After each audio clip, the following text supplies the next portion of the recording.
Assalamualaikum warahmatullahi wabarakatuh. Perkenalkan, nama saya Indri Kurniawati dengan NIM 2401050155 dengan nomor presensi 26 dari Rombel D dengan dosen pengampu Ibu Atib Nurharini SPD MPD. Pada kesempatan kali ini saya akan mempresentasikan hasil kajian artikel yang berjudul Implementasi Aliran Konstruktivistik dalam Pembelajaran di SD Negeri 3 Nglindo. Artikel ini membahas bagaimana prinsip konstruktivisme diterapkan dalam proses pembelajaran di SD Negeri 3 Nglindo. Fokus utamanya adalah bagaimana siswa dapat terlibat aktif dalam pembelajaran dengan membangun pengetahuan mereka sendiri, sementara guru bertindak sebagai fasilitator dalam proses tersebut. Penelitian ini dilaksanakan pada bulan Oktober tahun 2025 di SD Negeri 3 Nglindo dengan subjek penelitian yaitu guru dan siswa kelas 5 tahun ajaran 2025-2026. Jenis penelitian yang digunakan adalah deskriptif kualitatif yang bertujuan untuk menggambarkan secara mendalam implementasi aliran konstruktivisme dalam proses pembelajaran. Dalam pelaksanaannya, peneliti melakukan observasi langsung di kelas 5 untuk melihat bagaimana guru menerapkan prinsip-prinsip konstruktivisme selama kegiatan pembelajaran.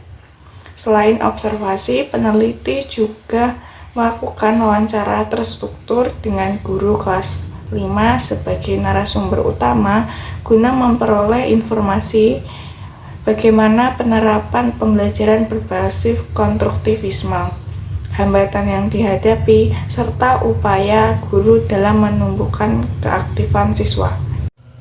Berdasarkan hasil penelitian, proses pembelajaran di kelas 5 telah berjalan secara student center. Siswa diberi kesempatan untuk mengeksplorasi konsep, berdiskusi, dan menemukan pemahaman mereka sendiri. Guru hanya memberikan bimbingan dan penguatan, bukan langsung menyimpulkan sejak awal. Dalam pelaksanaannya, siswa aktif berdiskusi dalam kelompok, menyampaikan pendapat berdasarkan hasil pengamatan mereka, dan terlibat dalam pemecahan masalah. Kegiatan belajar dilakukan melalui pengalaman langsung atau learning by doing. Ini menunjukkan bahwa siswa membangun pemahaman secara bertahap melalui keterlibatan langsung dalam proses belajar. Jika dikaitkan dengan teori, praktik ini sesuai dengan yang pertama, teori Piaget. Pengetahuan dibangun melalui asimilasi dan akomodasi. Yang selanjutnya yaitu Vygotsky. Diskusi mencerminkan zona perkembangan proksimal dan scaffolding. Yang selanjutnya yaitu Burner. Siswa belajar melalui discovery learning. Ini membuktikan bahwa praktik di lapangan relevan dengan landasan ilmiah konstruktivis. Sebagai mahasiswa prodi pendidikan guru sekolah dasar, saya menilai bahwa implementasi konstruktivisme di SD Negeri 3 Nglindo sangat positif karena dapat menciptakan pembelajaran yang aktif dan bermakna. Namun, keberhasilan model ini sangat bergantung pada kesiapan guru dalam memfasilitasi proses belajar. Tantangan yang mungkin muncul adalah siswa dengan kemampuan rendah dapat tertinggal jika tidak diberikan dukungan tambahan atau scaffolding yang tepat. Implikasinya, pendekatan konstruktivisme ini sangat relevan diterapkan dalam kurikulum merdeka karena selaras dengan semangat pembelajaran yang berpusat pada siswa. Selain itu, pendekatan ini juga mendukung pembentukan profil pelajar Pancasila yang kritis, kreatif, dan kolaboratif. Dengan demikian, penerapan konstruktivisme bukan hanya meningkatkan pemahaman siswa, tetapi juga mengembangkan karakter mereka.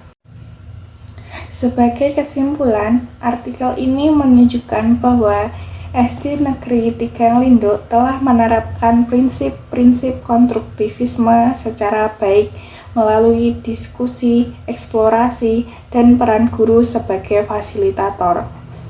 Implementasi ini sejalan dengan teori Piaget, Vygotsky, dan Brunner.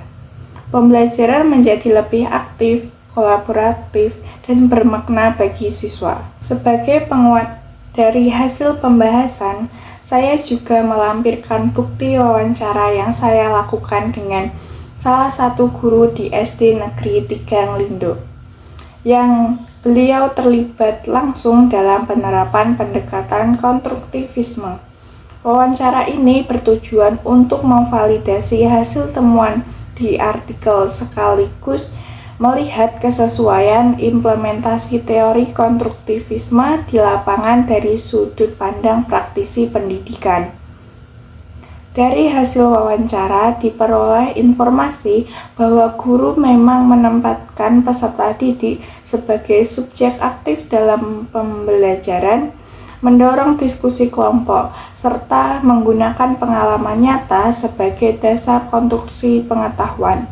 Dengan demikian, lampiran wawancara ini menjadi bukti pendukung bahwa konstruktivisme tidak hanya menjadi konsep dalam jurnal, tetapi benar-benar diimplementasikan secara nyata di SD Negeri Tiganglindo.